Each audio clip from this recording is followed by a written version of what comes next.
بسم الله الرحمن الرحيم. ولا يعدي حقه المجتهدون الذي ليس لصفته حد محدود ولا نعت موجود ولا وقت معدود ولا أجل ممدود فطر الخلائق بقدرته ونشر الرياح برحمته الصلاة والسلام على الرسول المسدد المصطفى العمجد المحمود الأحمد سيدنا ومولانا ومولى الكونين جد الحسن والحسين عاني بالقاسم محمد اللهم صل على محمد وآل محمد وآله الطيبين الطاهرين المعصومين الذين قال الله إنما يريد الله ليذهب عنكم الرجس أهل البيت ويطهركم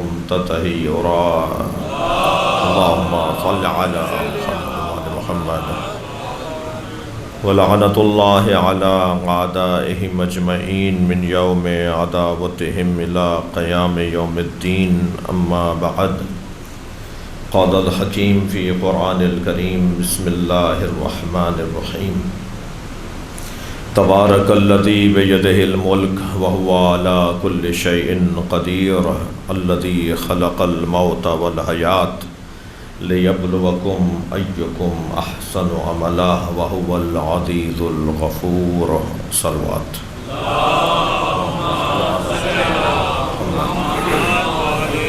التماس ہے ایک سورہ فاتحہ 3 مرتبہ سورہ اخلاص مرحومہ مغفورہ سیدہ توقیر سیدہ تنویر فاطمہ بنت سید ساجد علی نقوی مسعود صاحب کی اہلیہ رحم اللہ من قرأ الفاتحہ بسم اللہ الرحمن الرحیم الحمدللہ رب العالمین الرحمن الرحیم مالک یوم الدین ایاک نعبد و ایاک نستعین اهدنا الصراط المستقیم صراط الذين أنعمت عليهم غير المغضوب عليهم ولا الضالين بسم الله الرحمن الرحيم قل هو الله أحد الله الصمد لم يلد ولم يولد ولم يكن له كفوا أحد بسم الله الرحمن الرحيم قل هو الله أحد الله الصمد لم يلد ولم يولد ولم يكن له كفوا أحد بسم الله الرحمن الرحيم قل هو الله أحد الله الصمد لم يلد ولم يولد ولم يكن له كفوا أحد اللہم صل علی محمد وعلی محمد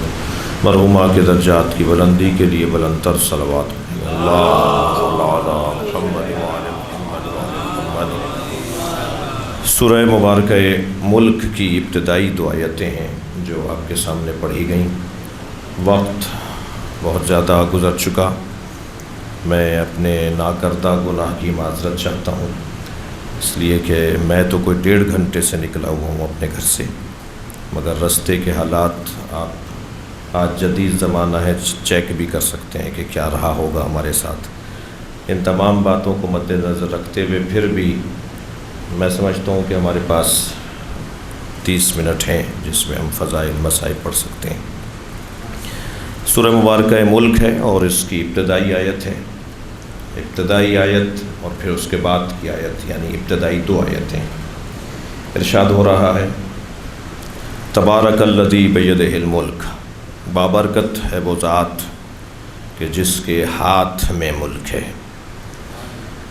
یہ محاورہ اللہ نے استعمال کیا ہے ورنہ اس کا ہاتھ تو ہے نہیں بابرکت ہے وہ ذات جس کے ہاتھ میں ملک ہے یہ ہم بھی کہتے ہیں کہ آپ کے ہاتھ میں کیا ہے ان کے ہاتھ میں بہت کچھ ہے یہ محاورتاً ہم کہتے ہیں اللہ بھی اس محاورے کو بیان کر رہا ہے بابرکت ہے وہ ذات جس کے ہاتھ میں ملک ہے یعنی اس کے اختیار میں ملک ہے اس کا تسلط ہے ملک کے اوپر ملک کا لفظ بھی جب استعمال ہوتا ہے اچھا یہ میرے بچوں اور جوانوں کے لیے ایک وضاحتی جملہ اور بھی ہو کہ مجلس عزا ہم اپنے مرحومین کے ایصال ثواب میں جو کرتے ہیں اس کا ایک اہم فلسفہ یہ ہے کہ خود قرآن کی تلاوت کا ثواب مرنے والے کو پہنچایا جائے اور قرآن کا ثواب کئی گنا بڑھ جاتا ہے جب قرآن کی تفسیر بھی سمجھ لی جائے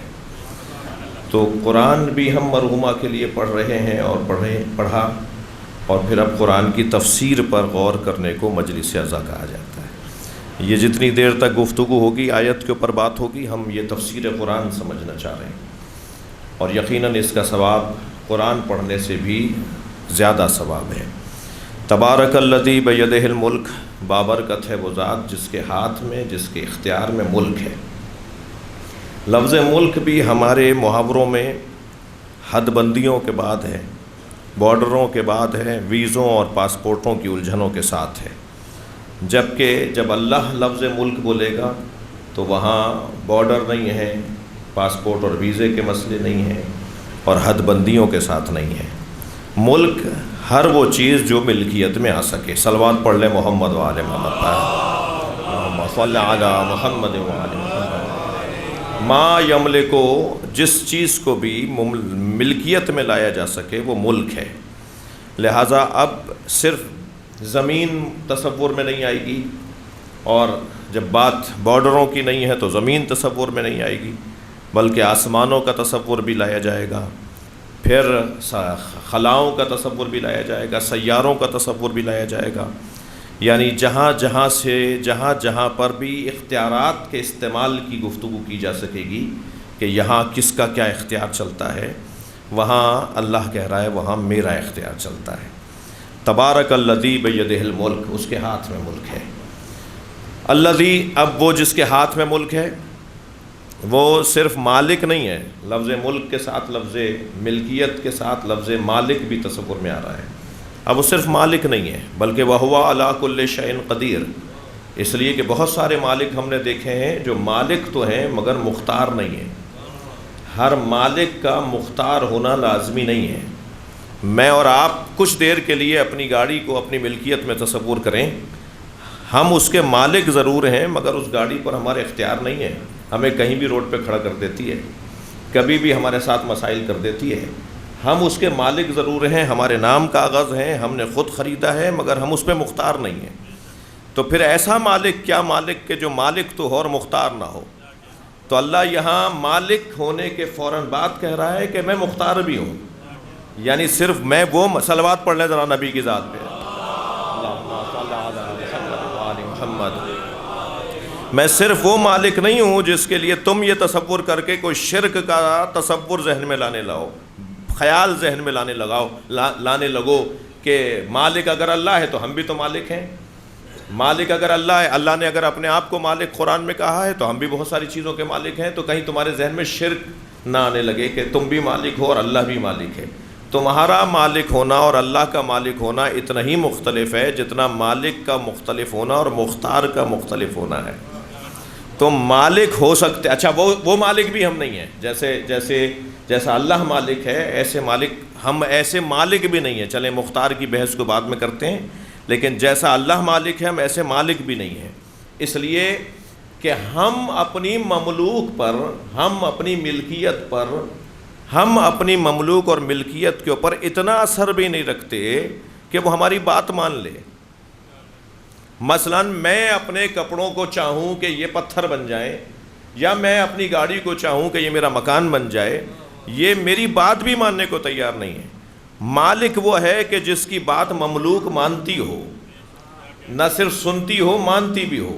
تو مالک تو وہ ہے جو مشرق سے سورج کو نکالتا ہے اور مغرب میں ڈبوتا ہے، اور یہ دلیل حضرت ابراہیم نے نمرود کو دی تھی کہ میں اسے اپنا مالک مانتا ہوں جو مشرق سے سورج نکالتا ہے اور مغرب میں ڈبو دیتا ہے۔ اگر تو مالک ہے تو مغرب سے نکال کے دکھا۔ قرآن کی آیت ہے، حضرت ابراہیم نے نمرود سے کہا کہ میں اسے اللہ مانتا ہوں جو مشرق سے سورج نکالتا ہے اور مغرب میں ڈبو دیتا ہے، اور اگر تو کہہ رہا ہے کہ انا ربکم الاعلی، میں تمہارا سب سے بڑا رب ہوں، تو ذرا مغرب سے نکال کر دکھا۔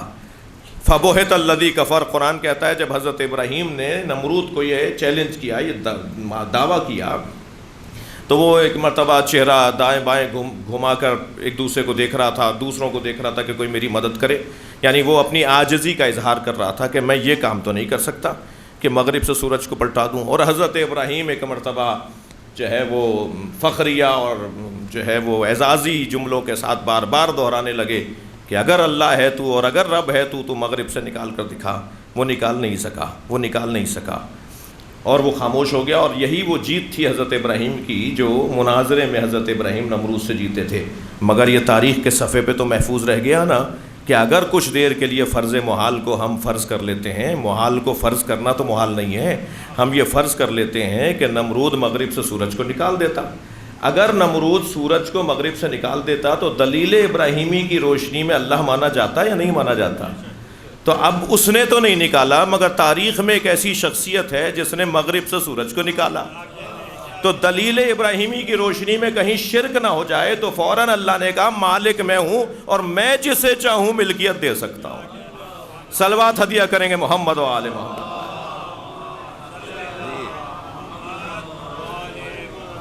اب مالک ہم تو ایسے مالک بھی نہیں ہیں کہ جیسا مالک اللہ ہے، تو مگر پھر اس کے بعد اس نے یہ بھی ذہن میں بھی خیال نہ آ جائے یہ نکالنے کے لیے فوراً کہا وَهُوَ عَلَىٰ كُلِّ شَيْءٍ قَدِيرٌ. مالک وہ ہے جو ہر شے پر، مالک اللہ مالک وہ ہے جو ہر شے پر قدرت رکھتا ہے. بات یہاں پر بھی مکمل نہیں ہوئی، اور اللہ ہمارے اوپر کرم کر رہا ہے اور ہماری رہنمائی کر رہا ہے. ارشاد ہو رہا ہے الذی خلق الموت والحیات. اب اپنے مالک اور اپنے قادر ہونے کی دلیلیں دے رہا ہے وہ. تم کتنا ہی پیسہ خرچ کر لو، تم کتنا ہی وقت لگا دو، تم کتنی ہی سہولتیں فراہم کر دو، ذرا بچہ دنیا میں لا کے دکھاؤ، ذرا مرنے والے کو مرنے سے بچا کے دکھاؤ. صلوات پڑھیں ذرا محمد و آل محمد. جی تم مالک ہو، تم قادر ہو، تمہارے پاس بہت اختیار ہے، ذرا مرنے سے بچا کر دکھاؤ اپنے آپ کو. الذی خلق الموت والحیات. اہل علم بیٹھے ہیں، اہل دقت بیٹھے ہیں، مطالعہ کرنے والے بیٹھے ہیں. اللہ کا کلام ہے، یہ میرا اور آپ کا تو ہے نہیں کہ نئی ایڈیشن میں ہم اسے ٹھیک کر دیں گے. یہ اللہ کا کلام ہے. الذی خلق الموت، الذی خلق الحیات والموت نہیں کہا ہے اس نے. وہ اللہ جس نے موت اور حیات کو خلق کیا ہے، وہ یہ نہیں کہہ رہا وہ کہ جس نے حیات اور موت کو خلق کیا ہے. ترتیب میں وہ پہلے موت کو لے کے آ رہا ہے. قرآن ہے یہ الذی خلق الموت والحیات. جی چاہتا تو کہہ دیتا الذی خلق الحیات والموت، وہ جس نے حیات اور موت کو خلق کیا ہے. وہ یہ کہہ ہی نہیں رہا کہ وہ جس نے حیات اور موت کو خلق کیا ہے. اس لیے اگر یہ کہا ہوتا تو ہم زیادہ مانوس ہو جاتے، اس لیے کہ ہم نے حیات پہلے دیکھی ہے پھر موت دیکھی ہے. محترمہ مرحومہ مغفورہ ایک طویل زندگی یا ایک زندگی انہوں نے اپنے شوہر کے ساتھ اور اپنے خانوادے کے ساتھ گزاری. زندگی پہلے تھی، پھر اب تصور موت آیا ہے. تو حیات پہلے ہے، موت بعد میں ہے، مگر قرآن کہہ رہا ہے موت پہلے ہے، حیات بعد میں. یہ کلام اللہ کا ہے.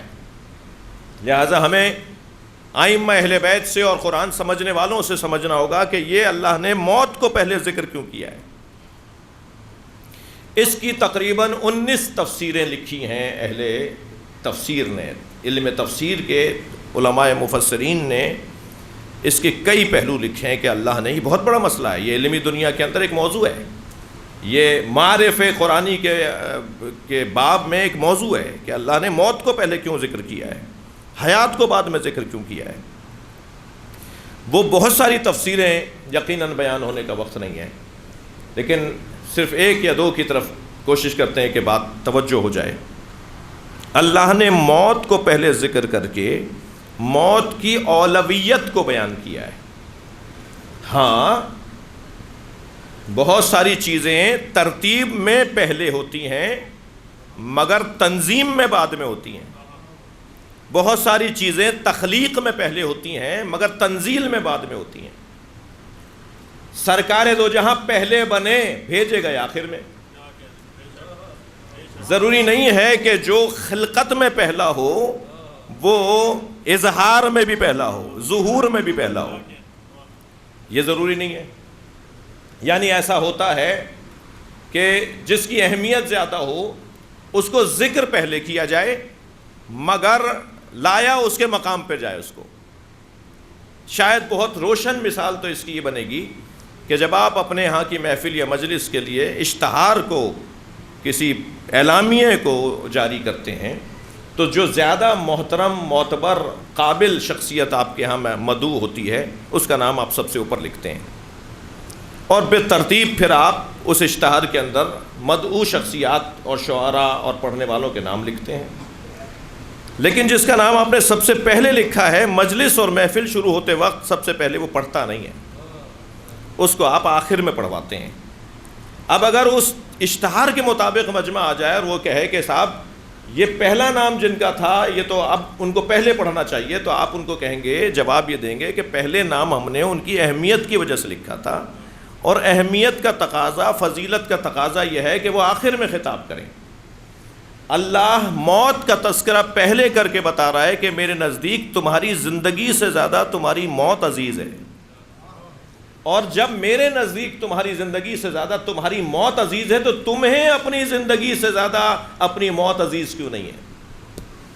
اگر میں اور آپ اپنی موت کو اپنی زندگی پر ترجیح دے دیں، اگر ہم اپنی موت کو اپنی زندگی پر اولویت دے دیں، اگر ہم اپنی موت کو اپنی زندگی پر درجہ دے دیں، اسے پہلے تصور کریں، اس کو اہمیت زیادہ دیں، تو زندگی تو خود اچھی گزرے گی. جن کی موت محفوظ ہے ان کی زندگی خود بخود محفوظ ہے. جن کی موت اچھی ہے ان کی زندگی خود اچھی ہونی ہے، وہ آٹومیٹک کا مسئلہ ہے. لیکن یہ ضروری نہیں ہے کہ جن کی زندگی اچھی ہو ان کی موت بھی اچھی ہو. ہاں یہ ضروری ہے کہ جن کی موت اچھی ہے ان کی زندگی اچھی ہوگی. ہم نے کتنے ہی دیکھے جن کی زندگیاں بڑی اچھی گزری، موت خراب ہو گئی، لیکن ہم نے جن کی موت کو اچھا دیکھا ان کی زندگی بھی خود بخود اچھی ہوتی چلی گئی. ہمیں کیا کرنا ہے کہ کسی طرح ہماری زندگی اچھی ہو جائے، سکون کی زندگی گزرے، چین کی زندگی گزرے، اطمینان قلب کی زندگی گزرے. ہمیں کرنا یہ ہے کہ ہمیں اپنی موت کو محفوظ کرنا ہے. یہ جو مولا علی فرما رہے ہیں، صلوات ہدیہ کریں مولا کی ذات پہ. وہ شخص کبھی ناکام نہیں ہوتا جسے دو چیزیں ہمیشہ یاد رہتی ہوں، ایک اللہ، ایک موت. جسے اپنی موت ہمیشہ یاد رہتی ہو وہ کبھی بھی ناکام نہیں رہتا. نظم و ضبط اس کی زندگی میں، کامیابیاں اس کی زندگی میں، اطمینان قلب اس کی زندگی میں، اور حقوق کی ادائیگی اس کی زندگی میں، انصاف اور عدل اس کی زندگی میں، ظلم سے دوری اس کی زندگی میں. ایک لمبی لسٹ بنے گی جس کو موت یاد رہتی ہے، اس کی زندگی میں کیا کیا کیا کیا نصیب ہوتا ہے اور حاصل ہوتا ہے. موت کسی طرح سے اچھی ہو جائے. عزیزو، تاریخ بشریت میں بڑی تعداد گزری ہے جن کا ماضی بہت اچھا تھا، مستقبل برباد ہو گیا، اور ایک تعداد گزری ہے جن کا ماضی اچھا نہیں تھا مگر مستقبل اچھا ہو گیا. تصور کرنا ہے، سوچنا ہے اس بات کے اوپر کہ آخر ہمیں کیا اچھا کرنا ہے، کیا اچھا کرنا ہے. اگر ہمیں موت اچھی کرنی ہے تو صرف اس پہ توجہ کریں گے، خود بخود زندگی اچھی ہو جائے گی. اچھی سے بھی تصور میں اپنے ان بچوں اور کمسن ساتھیوں کے لیے کہوں کہ صرف اور صرف مادی دنیا میں کامیابیاں زندگی کو اچھا نہیں بناتی. کتنے ہی صاحبان ثروت لوگ ہیں جن کو رات کو نیند بھی نہیں آتی، جن کو طرح طرح کا اضطراب رہتا ہے کہ اس کا مال کھایا ہوا ہے، اس کو پیسے دینے ہیں، اس سے معافی مانگنی ہے، اس نے اگر یہ کر دیا تو ہم کہاں کھڑے ہوں گے، یہ میرا راز فاش ہو گیا تو میں کہاں چلا جاؤں گا، یہ میری چیز اگر لیک ہو گئی تو میں کہاں کھڑا ہو جاؤں گا. یہ جو کیفیت، ایسی زندگی کا کیا فائدہ؟ ایسی زندگی کو کیا زندگی بولیں جس زندگی میں ایک لمحہ بھی چین کا نہ گزرتا ہو، سکون کا. بھائی موت کی مجلس ہے، مجھے واعظ بھی کرنا ہے، اس مجلس کے اندر نصیحت بھی کرنی ہے اپنے آپ کو بھی اور اپنے سننے والوں کو بھی. اور شاید ایک بچہ بھی اگر کچھ اپنے معاملات کو سیدھا کر کے چلا جائے تو مرحومہ کے لیے یہی صدقہ جاریہ ہوگا. ایک صلوات اور پڑھے محمد و آل محمد، اللہم صل علی محمد. تو وہ کیا چیز ہے کہ جسے ہمیں محفوظ کرنا ہے؟ قرآن کہہ رہا ہے اپنی موت کو محفوظ کرو، اپنے مرنے کو بچاؤ، خود بخود زندگی تمہاری اچھی ہو جائے گی. عزیزو، ایک جملہ کہنا چاہ رہا تھا، اسے سن لیجئے کہ کتنے ہی لوگ ہیں جن کا ماضی اچھا تھا، مستقبل خراب ہو گیا. میں ان کی لسٹ بتاؤں گا تو کسی کو برا بھی لگ سکتا ہے، یہاں نہیں صحیح، بعد میں ویڈیو چلے گی تو برا لگ جائے گا. لیکن میں اس کا نام ضرور بتا دیتا ہوں جس کا ماضی اچھا نہیں تھا، مستقبل اچھا ہو گیا، اور وہ ہے حر علیہ السلام. جی، ماضی میں کہیں اور تھا مگر وہ مستقبل ایسا اچھا ہوا کہ حر بھی حر نہیں بلکہ علیہ السلام حسین کے خون کے ساتھ ان کا خون مل گیا. یہ بہت بڑا اعزاز ہے کسی ایسے کے لیے جس کا کل اچھا ہو جائے. تو ہماری زندگی پہلے ہے اور موت ہماری کل ہے، یعنی آئندہ ہے۔ تو اپنے کل کو محفوظ رکھنے کے لیے اللہ نے کہا کل کے اوپر غور کرو، آج تمہارا خود ہی ٹھیک ہو جائے گا۔ اپنے مستقبل کو ٹھیک کرو، آج تمہارا خود بخود ٹھیک ہو جائے گا۔ اور مستقبل تو کیونکہ مسلسل، یعنی میں کل کے لیے جب کل پہنچوں گا تو کل آگے کل بن جائے گا، تو کل تو کبھی آنا نہیں ہے، تو مسلسل ایک جد و جہد کا نام ہے۔ اس کل کو بہتر کرنا، اس آئندہ کو اچھا کرنا ایک مسلسل جد و جہد ہے۔ بس عزیزو، جن لوگوں نے ہمیں مرنا سکھایا ہے نا، انہی لوگوں نے ہمیں جینا بھی سکھایا ہے۔ میں اور آپ جس دروازے پر بیٹھے ہیں، میں اور آپ سے مراد ہم سنی شیعہ، جو بھی اہل بیت سے محبت کرتا ہے اور حسینی ہے، چاہے وہ شیعہ ہو یا سنی ہو، ہم جس دروازے پر بیٹھے ہیں اس دروازے سے اچھا دروازہ نہیں ہے۔ انہوں نے ہمیں جینا بھی سکھایا ہے، ہمیں انہوں نے دنیا سے جانا بھی سکھایا ہے۔ جینا تو ان سے زیادہ کس کا حسین بنے گا کہ ایک ایک لمحہ جن کی یاد کیے جاتے ہوں، ایک ایک لمحے کو جن کو یاد کیا جاتا ہو، جن کی زندگی کا ایک ایک لمحہ سوچا جاتا ہو، وہ ان کا جینا کتنا اچھا ہوگا کہ ان کے ایک ایک لمحے پہ غور کیا جاتا ہے۔ شعراء کرام نظم کرتے ہیں اس منظر کو، اور ان کا دنیا سے جانا اور اس دنیا سے رخصت ہونا کتنا اچھا ہے کہ انتہائی غم زدہ مسائل مشکلات میں الجھا ہوا انسان بھی جب ان کے جانے پر غور کرتا ہے تو اس کو تسلی ہونا شروع ہو جاتی ہے۔ سارے غم دور ہو جاتے ہیں جب وہ کچھ دیر کے لیے ان کے جانے پہ غور کرتا ہے۔ ایک زوجہ کی مجلس سویم ہے، ایک ماں کی مجلس سویم ہے۔ چلیے کربلا چلتے ہیں، جہاں حسین مولا نے سارے رشتوں کو جمع کیا ہوا ہے۔ وہاں مائیں بھی ہیں، وہاں زوجہ بھی ہے، اور وہاں اور رشتوں کو بھی خوب سجایا ہے امام حسین نے۔ شاید بلکہ میں یقیناً کہوں کہ یقیناً امام حسین کی کربلا قیامت تک ہر رشتے کے لیے ایک مثالی اور ایک اسوہ، ایک نمونہ عمل واقعہ ہے۔ کربلا میں ایک زوجہ بھی ہے جو وفادار ثابت ہوئی ہے۔ کربلا میں ایک ماں، اور ماں بھی اگر حقیقت جانے تو 9 مائیں ہیں کربلا میں جنہوں نے اپنے بچوں کے لاشیں دیکھیں، شیر دل مائیں۔ ان میں سے ایک ماں تو وہ ہے کہ جس نے بچوں کے لاشیں بھی نہیں دیکھے، روزانہ جنت البقیع جاتی ہے، 4 قبروں کے نشان اپنی انگشت شہادت سے بناتی ہے، اور 4 قبروں پر اپنے بچوں کے نام لکھ کر کہتی ہے لا تدعو ام البنین، مجھے ام البنین نہ کہا کرو، اس لیے کہ ام البنین تو بیٹوں کی ماں کو کہا جاتا ہے۔ میرے وہ بیٹے کہاں ہیں جن کی میں ماں ہوں؟ کربلا میں ایک ماں وہ جو جھولا جھلاتے ہوئے یہ کہہ رہی تھی کہ علی اصغر تم تو گھٹنیوں بھی نہیں چل پاتے، تم کل کربلا کے میدان میں اپنے بابا پہ کیسے قربانی دو گے؟ کربلا میں وہ ماں بھی ہے کہ جس نے اپنے 2 بچوں کو قربان کیا مگر کبھی اپنے بچوں پہ گریہ نہیں کیا۔ جناب زینب کے سینے میں ماں کا کلیجہ تھا مگر بچوں پہ اس لیے نہیں روتی تھیں کہ اگر میں روں گی تو ام لیلہ کے لیے کون سہارا بنے گا، رباب کے لیے کون سہارا بنے گا۔ ایسی ایسی مائیں بھی کربلا میں ہیں۔ اور بس ایک ماں جو ان ساری ماؤں کی ماں ہے وہ ہے فاطمہ زہرا، جس کا جنازہ غسل کفن دے کر جب مولا علی نے آمادہ کیا نا، جس نے حسنین جیسے بچوں کو معاشرے کے حوالے کیا ہے، تو آواز دی ہلومو یا حسن یا حسین، حسن حسین آؤ، زینب ام کلثوم آؤ، اپنی ماں کا آخری دیدار کرو، اب تمہاری ماں کا دیدار تمہیں قیامت میں ہوگا۔ جب مولا علی نے یہ جملہ کہا نا حسنین سے اور جناب زینب اور ام کلثوم سے، تو سارے بچے دوڑتے ہوئے آئے۔ جناب زینب نے اپنی ماں کے سینے پہ اپنا سر رکھ دیا اور ماں سے لپٹ کے رونے لگی۔ بیٹی کو بابا علیحدہ کرنا چاہ رہے ہیں مگر بیٹی ماں سے علیحدہ نہیں ہو پا رہی، اس لیے کہ ماں کا یہ آخری دیدار اور ماں کا رخصت ہے۔ عزادارو یہاں میں سلام کروں گا جناب سکینہ بنت الحسین کو کہ جب بابا کے لاشیں سے علیحدہ کی جا رہی تھی تو تازیانے مارے جا رہے تھے. جیسے بیٹی کو بابا کے لاشیں سے علیحدہ کیا گیا، یہاں جناب زینب کو پیار کر کر کے مولا علی نے علیحدہ کیا. مگر اسی اثنا میں توجہ ہوئی کہ حسین دور کھڑے رو رہے ہیں، تو آواز دے کر کہا بیٹا حسین آؤ اپنی ماں کا آخری دیدار کرو.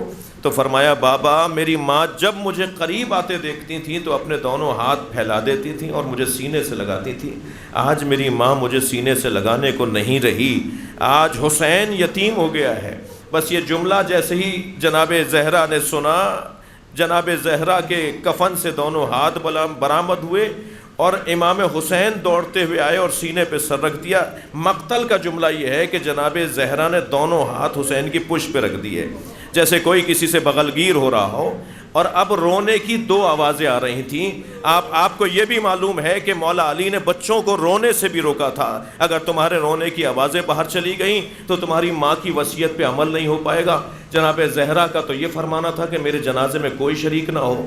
میں نے حرم حضرت معصومہ قم میں آیت اللہ فاطمینیہ سے یہ جملے سنے تھے کہ جب جناب زہرا کے جنازے پہ بچے رو رہے تھے نا تو آستین دانت میں دبا کے رو رہے تھے کہ اگر آواز بلند ہو گئی تو اہل محلہ کو معلوم ہو جائے گا کہ زہرا کا جنازہ اٹھایا جا رہا ہے.